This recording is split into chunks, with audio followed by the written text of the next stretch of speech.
খালি আমাকে এই কথা বলেন, আমি সরাসরি প্রশ্নটা করি, এটা আমি কামাল ভাইয়ের কাছ থেকেও আসলে একটু জানতে চাইবো, কারণ আপনার কাছ থেকেই আমরা এগুলি সবচেয়ে বেশি শুনি। কারণ যারা আগে জুলাই নিয়ে কথা বলছে তাদের অনেকেই ছাড়ান দিছে, রিটায়ার্ড করছে, আপনি রিটায়ার্ড করেন নাই, আপনি মাঠে আছেন, আপনি কথা বলতেছেন।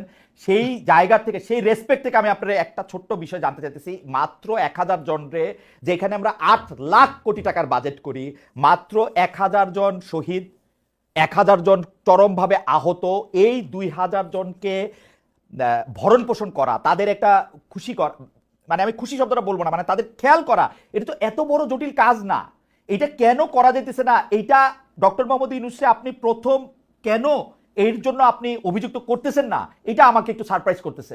মানে আর কাউরে এখানে অভিযোগ করার দরকার নাই তো, আমি বুঝি না। খালেদ ভাই, জি, এই একই আপনি যেটা বলছেন না, এই দাবিতে ইনকিলাব মঞ্চ একদিন অনশন করছে যমুনার সামনে। ঠিকানা আমার নিজে ব্রিফিং দিচ্ছে, তখন ঠিকানা থেকে গিয়ে বলছে ভাই খালেদ ভাই টিভি থেকে আসছি, এবং প্রধান উপদেষ্টাকে বলছি এই যে কালেকটিভ ব্যর্থতা, এই ব্যর্থতার ইমাম হলেন আপনি। মাত্র 1000 হোক 1500 হোক, যে শহীদ শহীদ পরিবারের পুনর্বাসন করতে পারেন নাই, আহতদেরকে সর্বোচ্চ চিকিৎসার জন্য ডেটাবেস তৈরি করতে পারেন নাই, এর সমস্ত ব্যর্থতা এই সরকারের।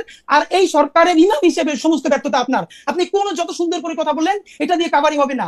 এই দাবিতে ইনকিলাব মঞ্চ সকাল থেকে সন্ধ্যা পর্যন্ত যমুনার সামনে অনশন করেছে। তারপরে তার একান্ত সচিব আইসা আমাদের কাছ থেকে স্মারকলিপি নিছে যে অতি দ্রুত তারা এটার ব্যাপারে ব্যবস্থা নিবে।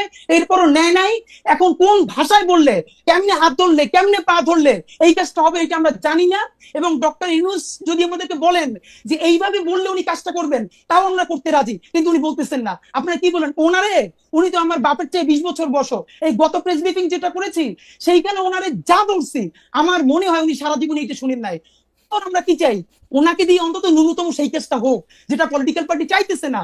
ওনার এই জন্য এক হাত ধরে রেখে আর এক হাত ধরে গাইয়ে ভাই, যে ন্যূনতম সংস্কারটা ওনার মাধ্যমে হোক, ওনার আন্তর্জাতিক এই স্বীকৃতির মধ্যে দিয়া। আর তো কিছু না ভাই, উনি তো আমার দাদা খালু ফুফা না। ইনকিলাব মঞ্চ আজ পর্যন্ত এই সরকারের কোনো একটা পয়সা তো দূরের কথা, প্রোগ্রামে পর্যন্ত উপস্থিত হয় না। এই যে ঘোষণাপত্রের প্রোগ্রাম গেছে, ইনকিলাব মঞ্চের মুখপাত্র হিসেবে আমি ভিতরে দাওয়াত পাইছি, অনার, কিন্তু ভিতরে যাই নাই। আমি আমার ভাই বোনদেরকে নিয়ে রাস্তায় ভিডিও দিতে দাঁড়াই দাঁড়াই শুনছি, ভিতরে যাওয়াটা প্রয়োজন মনে করি নাই। কিন্তু ওনাকে চূড়ান্ত ভাবে শেষ পর্যন্ত ধরে রাখতে চাই কেন?